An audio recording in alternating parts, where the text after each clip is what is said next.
Sri Sachidananda Sadguru Sainath Maharaj Ki Jai. Sri Sai SATCHARITRA, an insight. Episode 241. My humble prostrations at the lotus feet of our Sadguru Sai. By the divine grace of Sai, an attempt has been made to translate the gist of the divine discourse of Sri Ramanathan brother telecasted in Sai TV. This is purely done to share the glory of Sai and his divine teachings with more insight to the aspirants. Om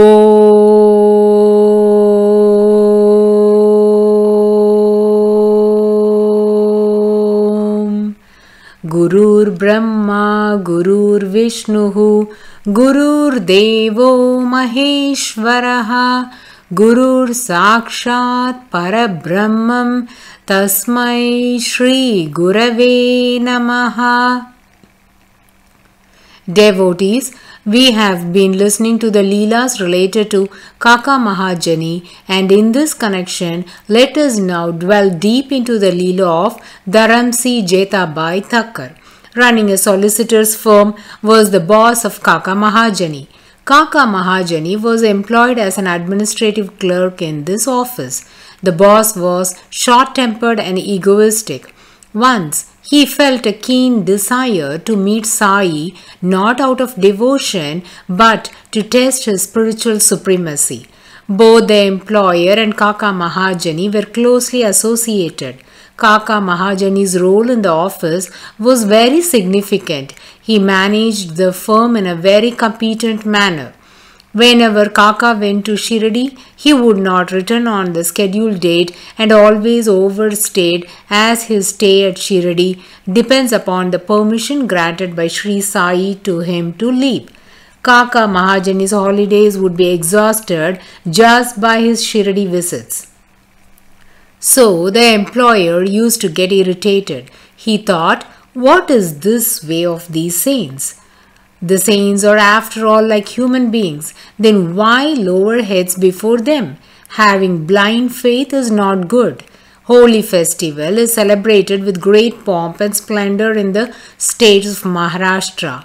Even the courts will be closed for holy break and there will not be much work at office. Hence, Thakkar decided to choose that period to travel to Shirdi along with Kaka Mahajani and find out what was happening there. With this perspective, he set out to Shirdi. The employer thought the work at the firm was getting interrupted due to the overstay of Kaka Mahajani at Shirdi. This was his frame of mind, being an employer of the firm. But whenever Shirdi Sai extended Kaka Mahajani's stay, there was never an interference with the flow of work. The boss always ridiculed Kaka Mahajani, saying that he never had control over his decisions and depended exclusively on Sri Sai's mindset. Thakkar also felt that the one interrupts the job of his devotee cannot be a great jnani. Before starting to Shirdi, the boss told Kaka Mahajani, every time you went to Shirdi, you stayed longer than usual. But this time, it cannot be so. You must return along with me. Kaka Mahajani said, that's never in my control. It solely depends on the will of Sri Sai Maharaj. Mr. Thakkar thought during this visit, if Kaka Mahajani was asked to stay in Shirdi for more days, in that case, he will have to return from Shirdi all alone. To have a company during his return journey, he took another friend also with him to Shirdi. Thus, the three of them started to Shirdi. Shastras proclaim that none should go empty-handed to temple, meet a saint, a brahmana and old people. Accordingly, Kaka Mahajani was willing to buy some grapes. As we know, they are of two types, seedless and with seeds. He bought almost 2 kgs of grapes with seeds and reached Shirdi. Devotees, in this chapter, Hemat Panji had very skillfully narrated the fascinating approach of Sri Sai Maharaj towards Thakkar. Let's listen to that now. 3 of them went to Satewada, kept their belongings, and came to Dwarakamai for Sri Sai Maharaj's darshan. The masjid was flooded with devotees. Many ardent devotees were also present there. Sri Baba Sahib Tarkat was also one among them. The usual procedure for darshan is to join the devotees' queue and take the blessings of Sri Sai Maharaj, then prostrate at the lotus feet. Thakkar had a preconception that Sai Baba is like any other human, so he will not fall at his feet. Kaka Mahajani was certain that these misconceptions would get shattered the moment one takes the darshan of Sri Sai Baba. Hence, he didn't mind these talks of his boss. Now, while waiting in the masjid, Thakkar observed the conversation that took place between Mahajani and Tarkat. Thakkar understood that Tarkat visits Shirdi frequently. Thakkar asked Tarkat, "What is so great about this place that you visit often?" Tarkat simply said, "I come here for darshan," and remained quiet. Thakkar again asked, "Does miracles happen here?" Tarkat said, "My attitude is not to see miracles, but the intentions of the devotees are satisfied here." Meanwhile, the devotees were having the darshan of Sri Sai Baba. Now it's the turn of Kaka Mahajani, Mr. Thakkar and his friend.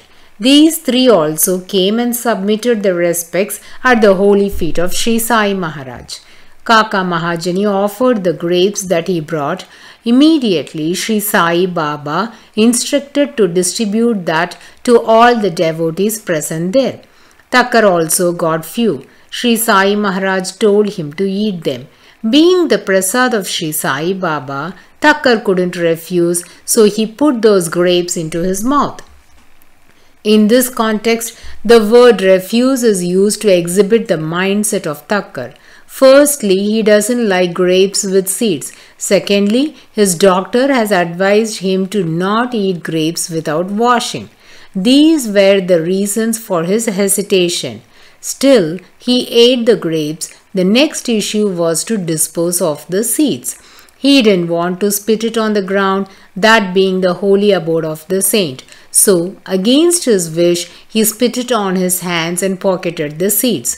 At this moment, he thought if Baba was a saint, how he didn't even know that I don't like grapes. He gave them and forced me to eat. Can he really be a self-realized one? The moment this thought arose in Thakkar's mind, Sri Sai Maharaj immediately picked up some grapes and gave it to Thakkar. Thakkar kept them in his palm and Sri Sai Maharaj insisted him to eat them. Thakkar was in a fix, but he couldn't avoid, so left with no choice, he put those grapes into his mouth. Thakkar wanted to see miracles. Here is one.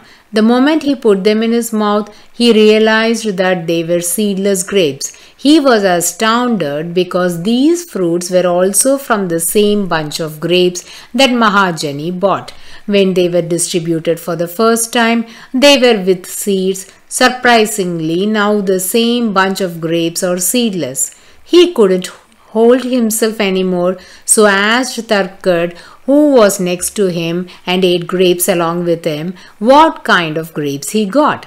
Thakkar said that they were with seeds. This reply made Thakkar marvel at the power of Sri Sai Maharaj. So, in the flash of a second, the grapes that had seeds that were given to Thakkar were changed to seedless ones by the Supreme God Sri Sai Maharaj. Thakkar was spellbound experiencing this wonderful divine sport of Sri Sai Baba. He realized that Sri Sai Baba is a great saint. Still, he wanted to test the power of Sri Sai Baba. So he thought to himself, if Sri Sai Maharaj can read people's mind, then he should start distributing grapes, starting with Kaka Mahajani, because many devotees were present at Dwarakamai, but Thakkar wanted Kaka Mahajani to get the grapes first. Kaka Mahajani was not standing in the corner but was in the middle of the crowd. So the possibility of him getting the grapes first is next to impossible. But Thakkar, heart to heart, wanted Sri Sai Baba to pass this test so that he could trust Sri Sai Maharaj as the Supreme God. Devotees, listen carefully. Now Sri Sai Maharaj called to the person that was distributing the grapes and said, "Now start distributing the grapes from Kaka." Thakkar was astonished to hear this command of Sri Sai Maharaj. He got the firm conviction that Sri Sai Maharaj is omniscient. He wanted to see miracles. Instantly it was demonstrated by Sri Sai Baba. The one who came to examine the powers of Sri Sai Maharaj got sufficient evidence to believe that he is a great saint. This divine play of Sri Sai Maharaj is worth comparing with the miracles demonstrated by other saints. Let us listen to the divine sport of Sri Raghavendra Swamiji. On one of his pilgrimages in the region of Adoni, a cowherd was grazing the goats. The moment he glimpsed at Sri Raghavendra Swamiji, he was drawn towards him, ran towards Swamiji and prostrated at the holy feet of Sri Raghavendra Swamiji with utmost reverence. Swamiji blessed him, saying, "At times of adversity, think of me and you would receive my guidance and blessings instantly." Swamiji was aware that this person would be in trouble soon. So, to rescue him, this assurance was given by Sri Raghavendra Swamiji. Following this incident, in a couple of days, a Nawab named Siddhi Masood Khan passed by this place riding on his horseback. At that juncture, the ambassador of the Nawab brought a message that was written in the local language. The Nawab didn't know how to read or write that regional language. He wanted to understand the content of this message, so he looked around for help. He found this rancher and approached him to understand the content of the message. Whereas the rancher was illiterate and couldn't help the Nawab in deciphering the content of the message. This angered the Nawab because the Nawab misunderstood the sheep rancher's inability to translate the contents of the letter as not obeying his order and threatened the man with dire consequences for failing to obey his command. The sheep rancher, who was in despair by then, remembered the benevolent Sri Raghavendra Swamiji who had passed by the same route a few days earlier. He prayed fervently to him and tried reading the letter. Miraculously, the rancher was able to read and explain the contents of the letter to the Nawab. Since the information was favorable to the Nawab, he was very impressed and wanted to honor the shepherd for conveying this good news. Hence, he granted the position of Diwan, that is, administrator of Adoni, to this rancher. Every day, the Diwan of Adoni offered his worship heart to heart to Sri Raghavendra Swami, and the Nawab came to know about Swamiji through the Diwan. After some time, the Nawab had an opportunity to meet Sri Raghavendra Swami face to face. Rather than being respectful to Swamiji, Nawab wanted to test the spiritual powers of Swamiji, so he placed meat delicacies on a plate, covered that with a silk cloth and offered it to Swamiji in the guise of giving him alms. Raghavendra Swamiji took some water from his kamandalu and sprinkled it on the plate covered with cloth as a part of purifying the articles given as alms. Now, when the cover was removed, it contained fresh fruits. The Nawab immediately became remorseful and became an ardent devotee of Swamiji then on. As an apology, he offered to give Sri Raghavendra Swamiji any amount of land and wealth. While Swamiji refused such gift for his personal gains, he asked that the land around Manchale, that is present-day Mantralayam, Though the Nawab of Adoni offered to give him a more fertile land, Sri Raghavendra Swami insisted on the dry and barren land around Mantralayam that was on the banks of the Tungabhadra river. By his omniscience, Sri Raghavendra Swamiji knew that this region is where King Prahalada had performed his yajnas to Lord Rama during the Dwapara Yuga and was hence an extremely holy land. Eventually, Mutt got shifted to Mantralayam. Just like how Sri Raghavendra Swamiji transformed meat delicacies to fresh fruits, similarly, Sri Sainath Maharaj converted the grapes with seeds to seedless ones. We can also heed a similar Leela transpired by Swami Samarthar and other fascinating stories in the coming episode. Bow to Sri Sai, peace be to all. Om